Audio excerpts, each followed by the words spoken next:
Olá, amigos. 25 de junho de 2015, cidadão de olho na segurança pública. O facínora José Rainha acaba de ser condenado pela Justiça Federal de São Paulo a 31 anos de reclusão.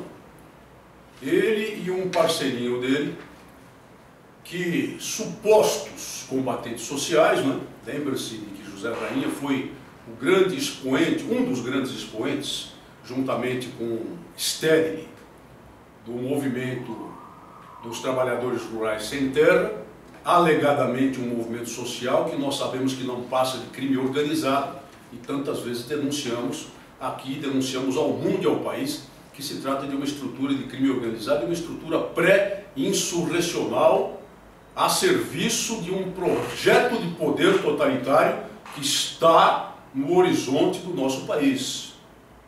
Esse fulano foi tão considerado um herói que a Rede Globo de televisão, na época em que ele estava em atividade no MST ainda, porque ele acabou por ser expulso, era tão perigoso até para os chefões desse movimento, que ele acabou por ser expulso em 2007 do MST e fundou um movimento próprio com outra denominação espúria, mas exatamente do mesmo sentido.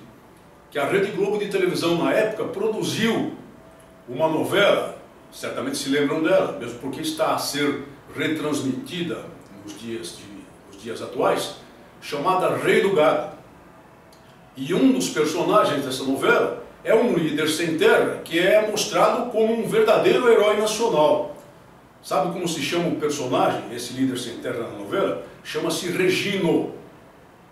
Basta lembrar que Regina, oriunda palavra latina, que significa rainha. Então esse personagem, Regino, foi moldado, segundo os produtores de novelas da Rede Globo de televisão, a imagem e semelhança daquele que eles consideravam também um herói nacional, esse facínora José Rainha. Rainha Regina. Coincidência? Não há coincidências nessa matéria.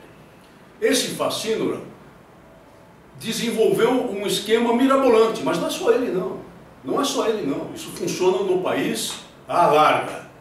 E esse esquema consistia, primeiro, em se tornar um líder efetivo, um líder verdadeiramente agressivo desse movimento sem terra, a invadir propriedades produtivas em toda a parte do país, a destruir plantações, a matar animais, a destruir propriedades, a ameaçar pessoas, até mesmo praticar violências e homicídios, porque ele chegou a ser condenado por homicídio também no passado e até hoje não cumpriu um dia dessa pena. Até hoje não cumpriu um dia dessa pena. E depois que ele se estabeleceu como o chefão desse esquema, passou a vender proteção aos fazendeiros. Passou a extorquir dinheiro dos fazendeiros para evitar que as propriedades deles fossem invadidas pela turma dele. Vocês já viram isso em alguma parte da história? Já viram isso na história de Chicago, nos anos 1923, 1925, até 1930? Já ouviram falar de Al Capone? É exatamente isso que a máfia fazia no ambiente de Chicago nas décadas de 20 do século passado, 30 do século passado. A chamada venda de proteção. E esse facínora se especializou nisso. Agora, a sentença ainda é de primeira instância. Temos a esperança de que ela seja confirmada, porque no país, para um criminoso ir para a cadeia, demora muito.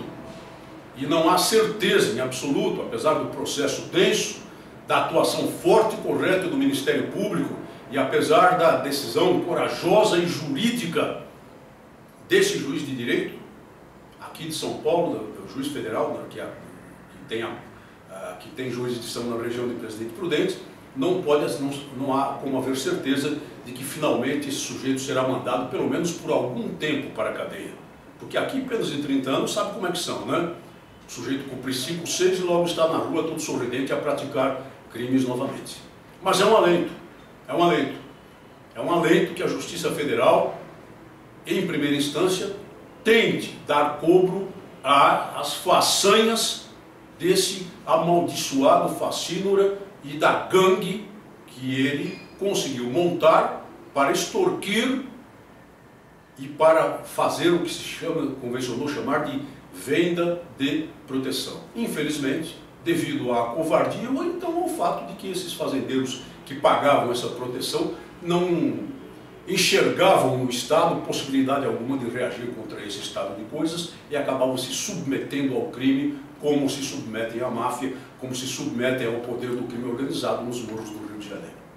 Pobre Estado, fraco Estado, que não dá condições às pessoas de bem para viver, para conviver e para produzir as necessárias riquezas para o futuro do nosso país.